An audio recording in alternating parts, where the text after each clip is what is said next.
Hi, it's Ken Ham, and I'm president of Answers in Genesis, the Creation Museum, and the Ark Encounter. We're here live at the Creation Museum today.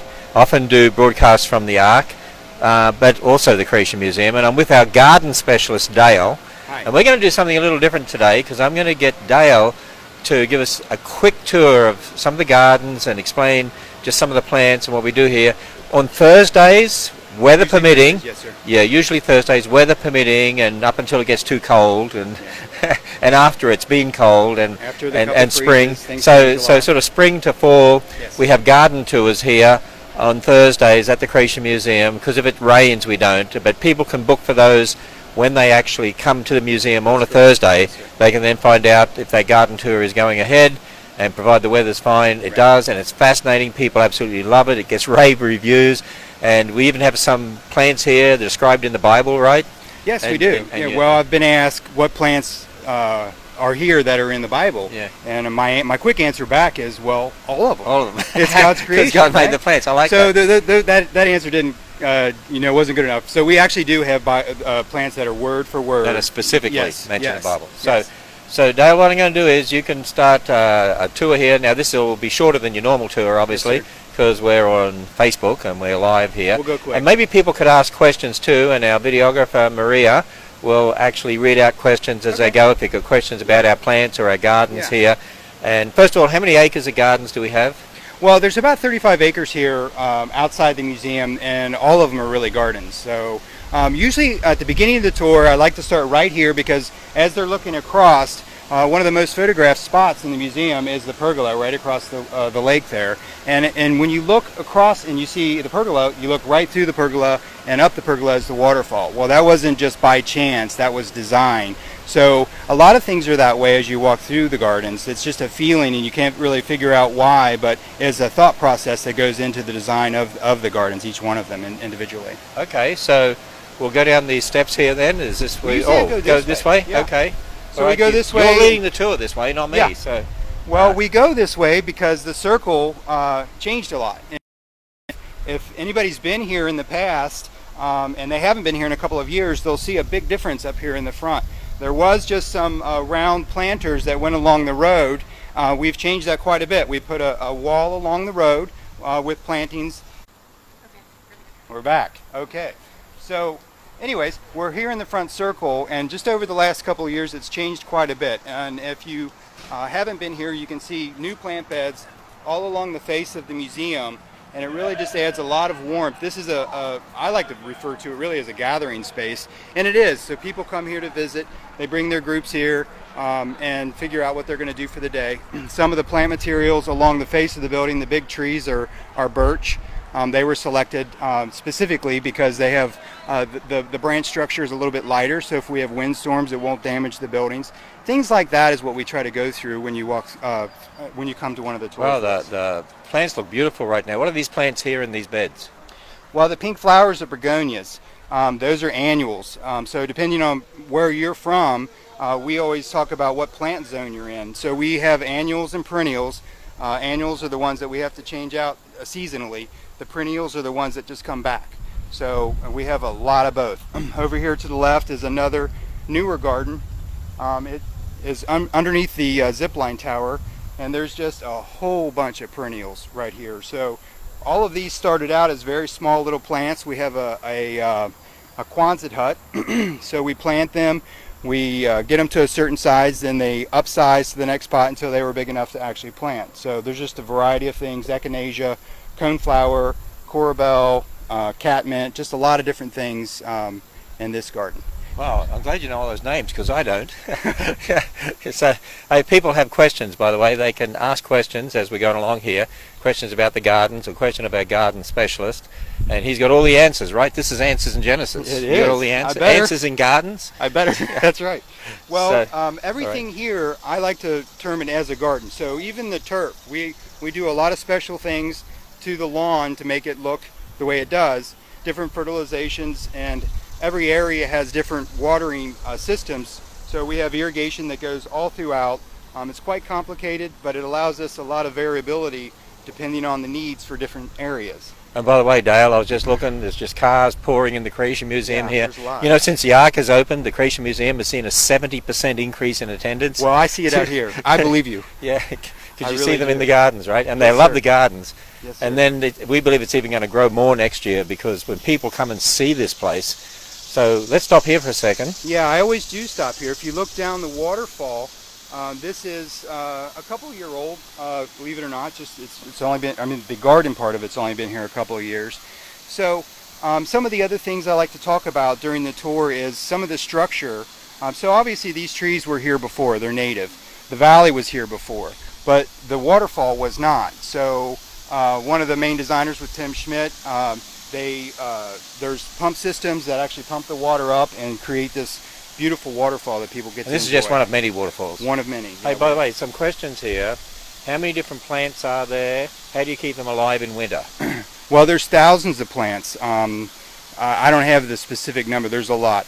And depending on the plant is how we keep. I mean, every plant's different. So if it's a perennial, we cut them back just like normal. In this area, we're in 6A. So we cut them back. Certain perennials, which if we make it to the rainforest, we have to do other special things to get them to survive through the winter because they're more of a tropical I plant. know the banana trees you Correct. cut off and then put mulch on top of them. Yes, those are it. Well, in addition to that, it's a special variety, Musabagio, but we have to put piles of mulch on top of each one of those. Typically, you would dig them up and you would put them in the garage for the winter. Yeah, people are amazed to think, we'll have to get there and show them, amazed to think that we've got a rainforest area in northern Kentucky. It's unbelievable. When I first started here, I myself thought, well, you must dig each one of these things up and put them in the garage for the winter. That's what I get most from people when they walk around. But no, that's not the case. We actually just treat them special in their spot right now. What you're seeing right now, what she's videoing right now, is a new path to the parking lot. We have a new parking lot going in the back in anticipation of the guests which are now coming. This is another pathway for them to get to the new parking So we'll area. blacktop that eventually. Yes, sir. So this is the old path here. Yeah. And, so this will stay. I mean, this is the garden path, and that's another garden path. So, Okay. Someone asked, how long does it take to get the lights up for Christmas Town? we spend 3 months starting. Yeah, and I should mention that you guys here don't just look after the gardens, you actually look after decorating the gardens with the lights for Christmas. Yes, sir. So 3 months of hard work, Yes, and sir. I'd say it's the most spectacular light display anywhere in this area because it's so intricately designed. Detail. There's a lot of time spent on little details for little things that makes all the difference in the world. So that'll be for December. Yes, sir. There's And 2 we weeks have in December every day that we're So going to every day for 2 weeks Yes, sir. that we have the live nativity, and we have all sorts of fun outdoor things, and the Christmas lights, which are spectacular, of course. And we call it Christmas Wise Town. Man, he's awesome. And the wise man, and there's lots of things. Now, where are we here? You are walking this is through a a beautiful. bog. What makes it a bog is the plants aren't in the lake and they're not on the ground on the dry areas. They're in between. They're marginals. All of the dirt here was trucked in from a lake that was being. They were going to get rid of the lake, so they worked out this agreement with them where they brought all the soil down here. So it's all that stuff at the bottom of the lake that nobody really likes, but these plants really love it. So there's hibiscus, there's iris, there's just a lot of different marginals in here. It's really spectacular. You got Yeah. some carnivorous plants in here too. Yes, this is a carnivorous bog. So yes. I so see Venus flytraps down there. That's right. Yeah, I actually recognize them myself. And then there's some others too that look like a bit of a trumpet flower. Saracena? Saracenas. Saracenas? Okay. You have to teach me all these names. Here. This is a better little grouping. Yeah, what's this one here? Yeah, this thing. There's little Venus flytraps here, and these are Saracenas, and they have like a little flap on the top. So Venus flytraps and Saracena. Yeah, so the bug, the fly or whatever it is, gets in that flute type shape and it can't get out and the flap closes. So and then they actually absorb the material, making them carnivorous. So these beautiful pink flowers here, what are they? Hibiscus. They're hibiscus? Yes, there's a few different, well actually there's 4 different varieties in here. The pink ones that I think you were referring to are Lord Baltimore's. It's a common name. So, and as we come this way, on the left, the next area that we're going to hit is the koi pond, and then after that, I'm sorry. Someone asked how the mist is done here. Okay, there's as I mentioned earlier, there's multiple irrigation systems, but this actually serves two purposes. It keeps the plant material moist during the days, plus in the mornings, and even right now, it gives a fog effect, which is really neat. It is a separate system. It's a high-pressured system, and there's little misters, so there's lines that go to each one of these mist areas that you see. And you look back over here, and really does look beautiful. Yeah, and all the yellow back there. This bog has really matured over the years, hasn't it? Yes, sir. And it's a handful. I could have one person in here 40 hours a week, no problem. Because really? Oh, yes. It's unbelievable, the growth rate. So, I mean, I think you're a talented group of gardeners here, and really for the size of the gardens, which I've had people tell me they're some of the most, if not the most spectacular in Kentucky. I mean, that's quite a compliment. There's not much around like this, is there?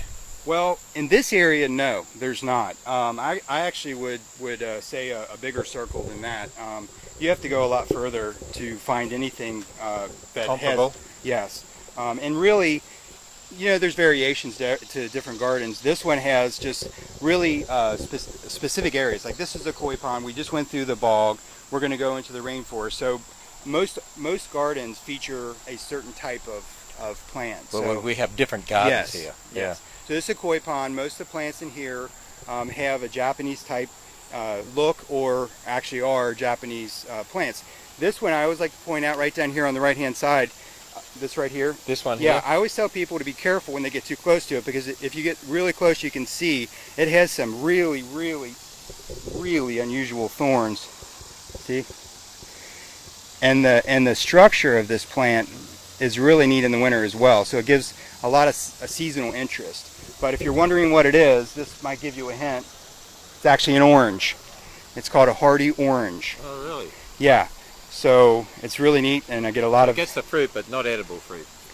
Well, I tried it. They weren't too good. They were kind of bitter. So to expedite our trip, why don't we go back so we can make it to the rainforest? So well, we can just give a bit of a look. We can through go here. around too if you like. Well, yeah, we can go around. Okay. Say that again, How do you please. keep the fish alive in the wintertime? Well, the water, these are koi, and the water is deep enough that if it gets too cold, they just go deeper. And it'll freeze over or not freeze over? Seldom. We actually like to keep the waterfall just for interest, obviously, aesthetically, but we usually keep the waterfall going, and that usually stops it from freezing. So we might have frozen spots. Are these a type of coleus? Or? Yes, coleus. Coleus? Yeah. I Yeah, recognize them from Australia, but that looks like it's got a... Yeah, it's called henna. It's got a different sort of leaf. Yeah, there's just so many, within a family of plants, there's so many different ones. Those are coleus, we have henna, and there's some more right up here ahead. And of course, lots of bamboo. We have a lot of bamboo. There's different varieties of that as well. They're almost evergreen here for us, depending on the winter. Yeah, we've had a couple of really harsh winters. What happened to we did a couple years ago, and we had to cut some bamboo, didn't we? Yes, sir, we did. So what you see here is 1 year. The tall stuff is 1 year of growth. That's 1 year of growth? 1 year. Wow. Which is spectacular. It is. So as long as we don't have sub negative 20s or so for a sustained period, we'll get those temperatures, but usually in this area it doesn't stay there long enough to really do the severe Usually damage. January is our coldest month, isn't it? Well, it varies. I don't like to say any definitives for weather. Well, that's true, because you never know. You can have a really cold December, or you can have a cold January, or a cold February. Yeah. We've even had a cold March. It snowed in March before here, so Yeah. it just really depends. But I mean, usually, the worst winter is usually January, I find. Usually, yeah. I mean, we've lived here for 23 years. No, I would agree with that. Although, there's always exceptions. That's what we got to remember. Someone asked, historically speaking, were all the plants much larger in Noah's day, or were they roughly? Were all the plants much larger in Noah's day? Well, certainly today we're going to have species of the original kinds that God made when He created the earth and so on. So I mean, of the species that we have here, can you get much larger ones, much larger varieties, or? Well, if you first of all, I'm not a theologian, so yeah, don't worry about the theological answer. Talk about these are always yeah. So, in my opinion, if you put this is a banana, and if you put a banana in an area that it will not basically no winter, obviously it's going to be bigger. Going to be much bigger. Yes. So It depends on region. It Yeah. depends on temperature. And so it depends. So before the flood, if you didn't have the extremes in weather we have today, maybe a lot of the plants would have been a lot bigger. Speculation, but I would say so. So we're walking into the rainforest area now. Yeah, and this So is, these banana trees, they don't get bananas you can eat on them, off them, right? They're plantain. Actually, they come on these particular ones. Haven't tried to eat them, so can't tell you on that one. But they're a special variety bred to survive more cold weather, Yeah, right? correct. There's a certain gentleman that was crossing different ones and came up with this. This is a plant that I haven't seen anywhere else. And this is right here. I mean, you just look across. And what I think the most spectacular and amazing thing is, just a testament to how incredible God is, if you look this way in the winter, there's nothing here. There's nothing here, yeah. All this is just this season. And Yeah. it's quite amazing. I mean, when you cut those banana trees down, you put mulch on them, Yep. and then in the spring, you suddenly, I mean, you can almost see them growing. You can. So just so people know, it's nice to come here in the winter too. We do a lot of other things to make interest. So the Christmas lights and all that, you'll see a lot of different things in here. The majority of things. So there's something to see here all year round. Yes, sir. But right now, to walk in, I mean, this actually feels like You're walking in the jungle. Where I grew up in North Queensland in Australia, in the tropical rainforest area. It sort of has that feel. Yeah, there's a number of species of different plants. There's what we're walking across right here. These are elephant ears, which are, I'm sure a lot of people have seen these. This particular one is pink china. You can look at the stems on some of them, and they look kind of pink. Now for us, this is the most hardy, vigorous plant as far as the elephant ears go. This one really does well. So, but just look at the size of the bananas this year. It's just amazing. They're really happy this year. Well, we've had a lot of rain too, haven't we? We've had a lot of rain and a lot of warmth. Here's another plant that I always like to point out that's growing up this tree that a lot of people don't even think about. The family. I'm sorry, I'm walking fast. The family of hydrangea. Wow, look at that. That's a climbing hydrangea. Now, does that get knocked back totally in the winter? No, I mean, yes, the leaves, but the structure of the plant. The structure stays, and then it comes out again next spring. Yes. So, as you see this, the gardens right now are just so spectacular. And I mean, this rainforest area, the feel of it is so spectacular. So, how much longer do we have it like this? I mean, the fall things start to change, right? So, what would you say? It is a slower process. There's some things that will go down a little bit earlier than others, but we're pretty much going to have this until October. Till October. So yeah, the first freeze happens, we lose some things, and then usually by the second freeze, we pretty much we need to start cutting stuff back a little bit more severely. Then the fall has its own different view. Yes. Basically. Yes. So, but if people want to come and see the gardens in all their glory, so to speak, up until October, yes. So they've got till the end of September, early October.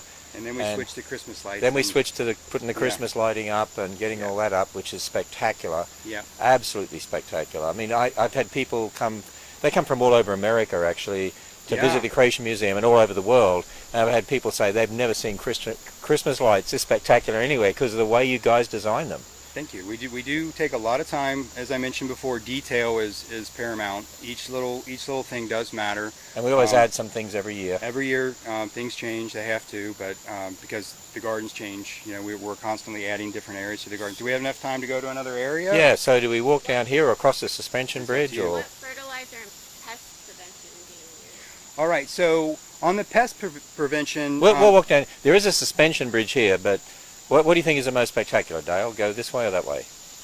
I like it all. Yeah. Okay. He can't choose. Yeah. So. The pest prevention, what we try to do is select varieties that are better for this area. So very nominal amounts of, obviously it's an insecticide, but very nominal amounts of anything like that. So I don't use biologics. I don't introduce other species of insects to eat the other species. I don't do any of that. But just very nominal amounts.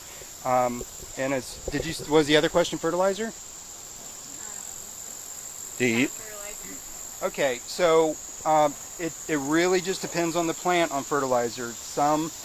We pretty much foliar fertilize most everything that you see on a schedule. So Some plants are weekly. All of the annuals that you see are fertilized weekly.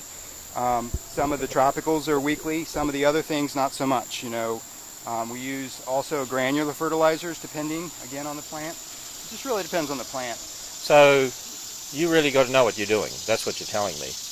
You better. And you're telling me that if it was up to me, we wouldn't have a garden at our house. Oh, I think you would. My wife is she's got the green thumb, So I always like to point this plant out. This is something that's unusual for this area. Again, we're in 6A. This is a mimosa tree.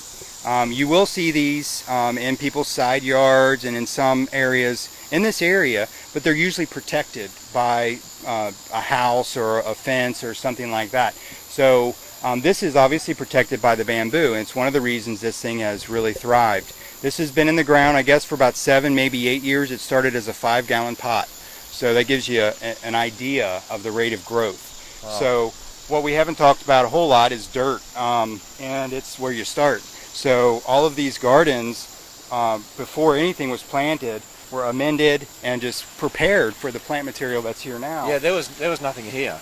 Right, when we clay. first built the Right, Christmas this here. is. So,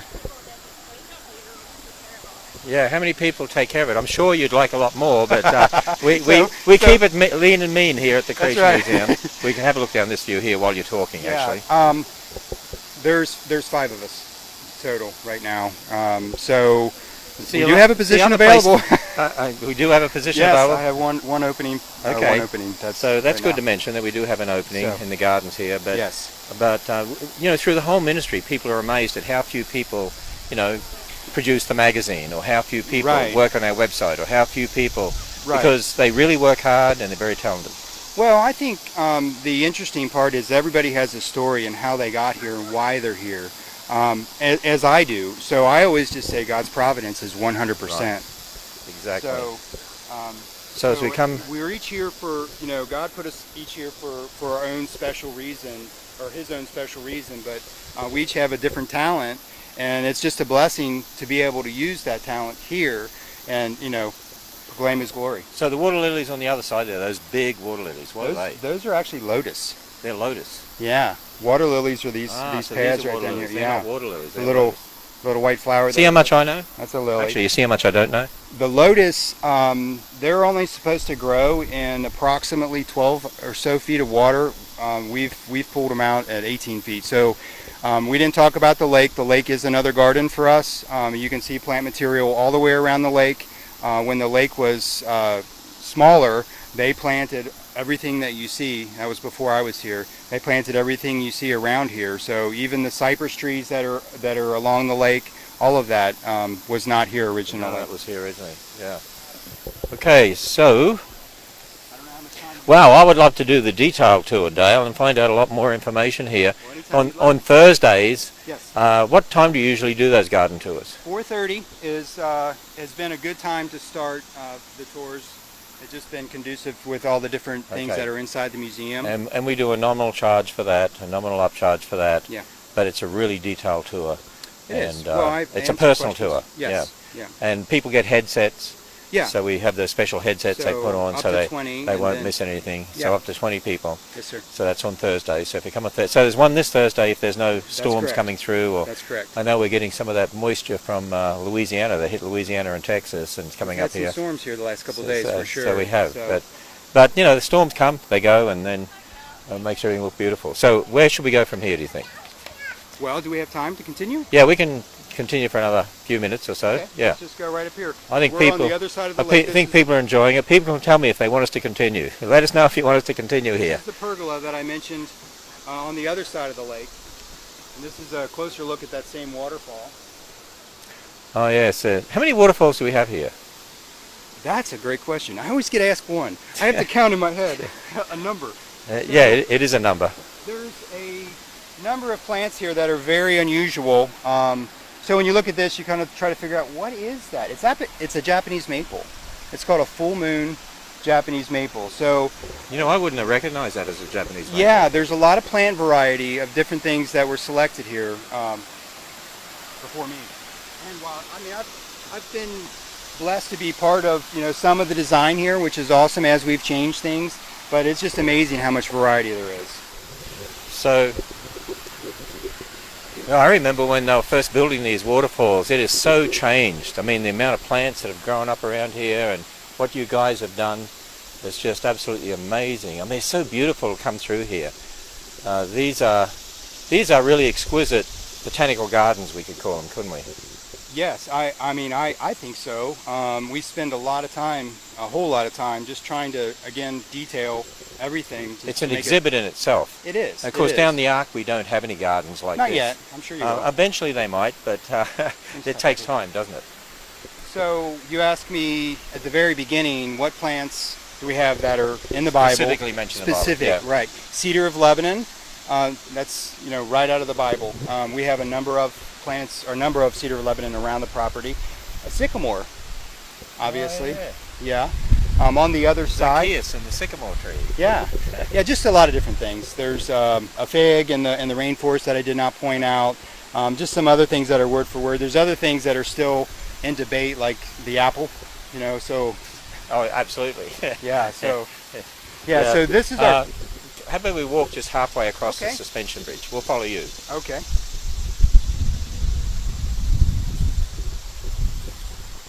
Okay, I know people. So admission to the garden is free, right? Currently, the tour is a nominal fee in addition to. The tour is a nominal fee, and currently people can come in to the gardens. Now, I tell people, just like we did down the Ark, we had to spend $12 million on a parking lot. That's an incredible amount of money, and so we do charge $10, which is much less than just about anywhere else in the area for parking at the Ark. And we're going to spend, I think it's $3 or $4 million here, $4 million so to build a new parking lot for the museum. It's needed. And we need that, and we have to borrow the money to do that right now. But that's why once we get the new parking lot open, and only once it's all open and functional, we're going to charge a nominal fee of $5 to park here. And we have to do that because it just costs a fortune to maintain those parking lots and a fortune to build them. And so everybody needs to help us, and we try to do it as inexpensively as we can. So, but right now, people, well, eventually once the parking lot's built, they can come and park, and then they could just come and do the gardens. Anyway, the gardens are sort of an exhibit on the outside. Yes, you'll actually walk through the gardens to get to the building. Yeah. There's a way to, that trail, that original trail that I showed you, the gravel that's not been paved yet, that's kind of a walk around the outside, but you're still in the gardens when you once we get the brand new parking lot built, it's like $5 per vehicle, and then you can walk through the gardens and the outside. That's the way it's all the rest of it. Can you wish Becky Larson a happy birthday? Can I wish Becky Larson a happy birthday? 22nd birthday. 22nd birthday. Happy 22nd birthday to Becky Larson. So, well, that's great. Man, I was 22 millions of years ago. I wasn't, maybe 500,000. Yeah, you're less millions of years ago than me. That's for sure. Actually, I have a birthday coming up in October, but I like to keep that quiet, So these days it's happy aging, not happy birthday. All right. So yeah, the older you get, the more things you find out you didn't know you had that can go wrong. As we degenerate because of sin. The answer's in Genesis, Dale. That's right. So anyway, okay. Any other unique plants here? We'll go up to this area on the way to the petting zoo.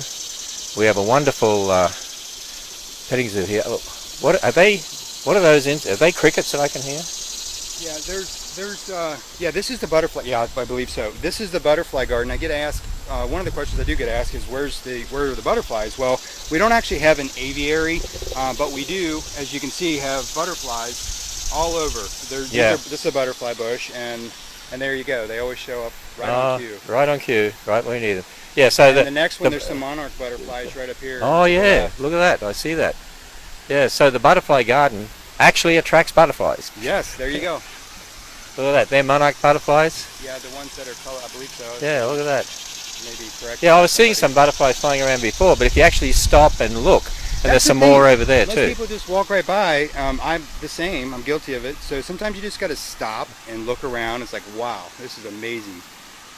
And we have some beautiful verses through here too. There was a lady she's with the Lord now, and she loved these gardens. And we didn't get to point her plaque out. And we didn't. In the koi pond. I always do. Her name's Sheila. Yeah. She spent a lot of time on her hands and knees, volunteering in the gardens here. and she supported these gardens in a very special way. We need others to come up now and take over from her and support these gardens. We do have volunteers. Financially and volunteers, yes. We do have volunteers that come, and there's so these verses of Scripture here, because actually Sheila is the one that sponsored these verses of Scripture all through the gardens. The Lord will guide you continually and satisfy your soul in drought, strengthen your bones, you shall be like a watered garden, and like a spring of water whose waters do not fail. Isaiah. You got to say it for the Americans. Isaiah. Say it in Australian. Isaiah. That's the right way to say it. 58 verse 11. So yeah, Sheila was a wonderful, wonderful person, and she supported these gardens with on her hands and knees, and also financially. And I tell you, yep, we need the younger generation now to step up and take the place of these great saints of the Lord who have gone to be with Him. So we'll come. That's why we call that koi pond area with all the Japanese plants. We call that Sheila's garden, actually. So I see a lot of bees here. Yeah, they really love that flower, don't they? Yeah, hydrangea. If you look across hydrangea. here, there's just another variety of different plant materials. Are they roses over there? These are pentas. It's an annual for us, so this will be here till the first freeze. And then behind that is rose. It's That's like a rose garden? Yes. Yep. So different sorts of roses, or? We primarily use knockout roses. I have both pink and red. Vinca's below. This is a Canadian red cherry. It's a really interesting plant because in the spring it comes in as a light green color. Oh, okay. So you're looking at the plant, and then just over a short period of time, you're watching the leaf actually change color. So really? It's very interesting. There's 3 of them. There's a couple more over there, but so in fall we see the change of colors here. Well, yeah, actually, I think you see change of color all through the season because, just as I mentioned, in the spring, you get flowers coming, and in the spring the changes here, and and then as we walk up to the petting zoo here, and we'll finish our little tour down here. Unless let me see, I've got to walk back to the museum anyway. I've got a meet and greet at 11 o'clock, and then I'm speaking at 12, and we're going to put that live on Facebook too. My speaking today. But we might as well just keep broadcasting while we walk around here. Salvia, potato plants, cleomes, the really tall purple, and then behind the screen behind there are hollies. Oh, okay. Wait, those hollies are great. They're bigger than ones I have at my house. Yeah, well, there's different varieties within the same family. How'd you like that? Have you had different varieties in the same family? That's pretty good, Dale. So, have you been on the camel yet? I have. Yes, I have. My family, my extended family came out, so I had a niece that was a little apprehensive. So I see the sign here for the camel rides. We have camel rides down at the Ark too, and we have camel rides here, and we have donkey rides down at the Ark as well. Really? So I did the camel ride here, but I have a chronic back problem, and I did that, and it took me like 4 weeks to recover. We don't do that. So I did it as a live Facebook video, and people don't know how your, difficult that was for me. You have your grandchild on so I did, yes. Okay, so we're going to cut through the petting zoo. We won't talk much about the petting zoo. You can just see the animals as we cut through here. Let's. I see our cow there. They love the cow. Go this way or that way? Yeah, we'll go around this way. The zorse and the zonkey over there. The camels over the back there. We see the goats. The wallabies. Oh, there we are. May as well look at the wallabies, seeing as I'm Australian. It's one of the Bennett's wallabies. We have red kangaroos at the Ark in the zoo, and here we have the wallabies. So things are changing. If you haven't been here again in a little while, this is newer. This trail continues out the back of the zoo. Before there wasn't a way. That's true. You had to walk in, then walk out and down again. Now it so continues. This just really helps traffic flow. So now you can come out the back and you can connect right back to the gardens. Oh, we see the goats having their breakfast. Or maybe it's an early lunch. I don't know. So. Do people have weddings in the gardens here? Do people have weddings? Actually, the answer is only staff. Our policy is only staff, and families are allowed to have weddings here. There's lots of interesting issues these days, as we know, so we just had to sadly make that rule. Okay, we can see those lotus plants. Boy, those lotus plants there are large, aren't they? Catalpa, there's some new catalpa trees that we planted down here along the lake. Just, I don't know, there's just so many different varieties, and as things change, we try to change some of the things in different gardens. We add gardens. We're changed up over here a little bit. We put a little garden over there. So we continue to add all the time. Yes, sir. Make them bigger and bigger. People don't, when you're at the museum, you look across, you don't realize the gardens are as big as what they are. You got to go over there and then walk through them to realize how big they really are. Well, it's about a 3.5 acre lake, so the walk is all the way around the lake. I get a lot of people on the other side of the lake halfway asking me which way they should go back, and I'm like, well, it's about equal, or it's so you can't including swim, the lake, there's probably including the lake as a garden, there's probably 6 acres altogether, 7 acres. I would say probably more than that. There's some of the areas are quite large, so I'm not sure. I think it's more than that, probably 7 or 8. Okay, and this is the challenge course here, and we have a different sort of challenge course down at the Ark for the zip lines. Zip lines here are different to the ones at the Ark. Here there's 27 zip lines, 26 zip lines, 2.4 miles of zip lines, I think. And you go through the trees. It's fascinating going through the trees. Yeah, at the Ark, you go over the top of the trees, over the valleys. So very different experiences. It's exhilarating, though. I prefer going through the trees personally, but to each his own. Yeah.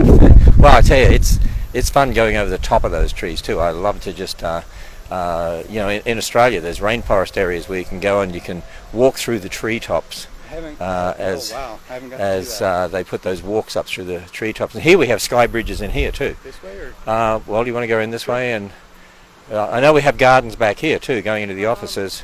Right here, and there's some going into the office, but this is the primary for guests. This is the next garden. Okay. And this is an observatory.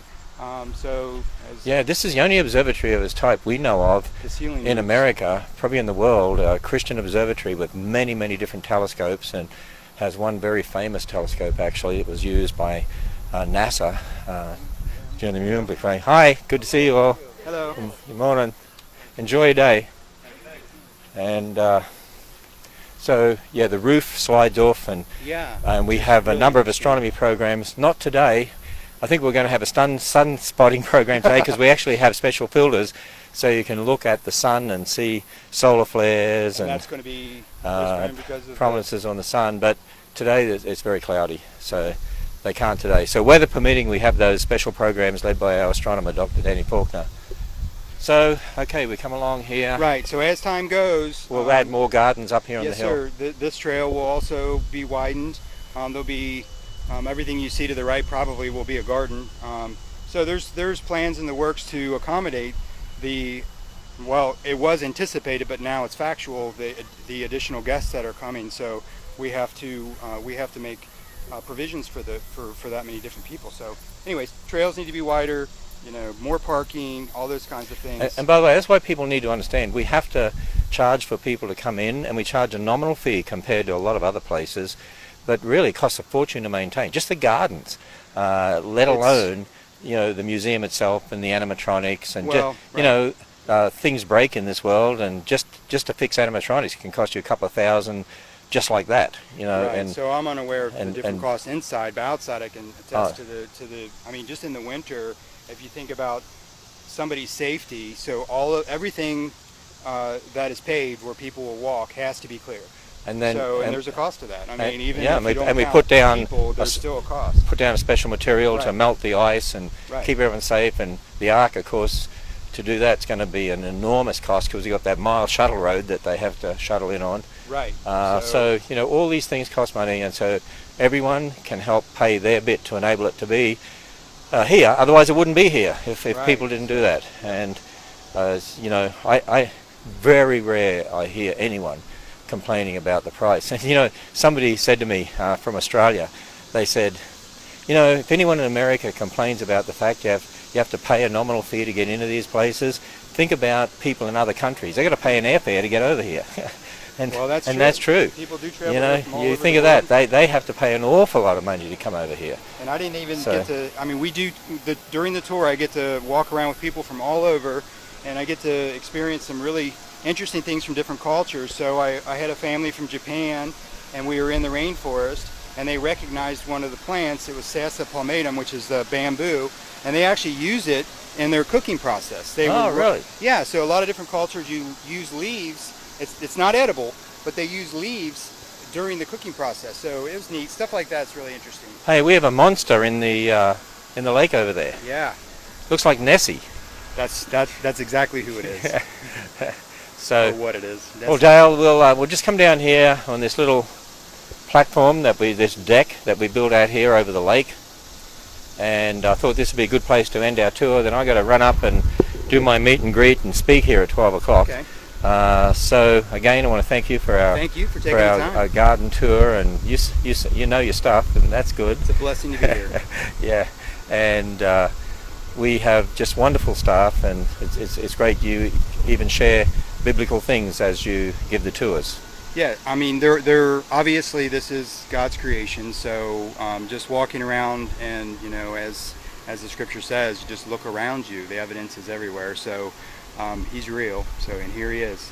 And, you know, just so people understand, you know, we are a Christian organization and we employ Christians to disseminate that message, but we want everyone to come. Yeah, Doesn't matter who they welcome. are, everyone to come. And actually, the Creation Museum and the Ark, you know, with seasonals and full-time people, we employ about 750 people right now, but we create more jobs out in the community than are available inside, and so it's really a great economic impact on the whole community. And restaurants and all these different things that people, when they come to any attraction, you know, obviously they have to eat, so they're going to go and they have to stay somewhere, and gas stations, and it's just on and on and on and on. So I'm quite sure the impact is phenomenal. And I was just looking up here, see that family and those little kids up there. We see so many families, so many kids coming to the Creation Museum, and I like to walk around and see parents who are actually talking to their kids and teaching their kids. And I see that all the time. You see that every day if you come out here.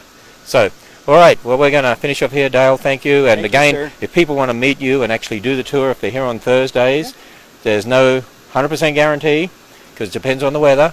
But I don't mind. It's usually canceled by others, so I work outside. So we have to look at the safety of our guests, and if there's a lot of rain, we don't want them slipping or anything like that. But under normal circumstances, about 4:30 on Thursdays, you do these garden tours, and you spend a lot of time and answer their questions and point out a lot of the plants to them. And it's spectacular, it really is. So actually the gardens here at the Creation Museum are another exhibit. They really are. They're a very special exhibit. So I encourage you to come. So go to creationmuseum.org, and go to arkencounter.com. These are two leading Christian themed attractions in the world, and they're both here in the greater Cincinnati area, south of Cincinnati. Actually, it's in Kentucky, northern Kentucky, and both facilities are easy to get to, right on interstates, and they're 45 minutes apart.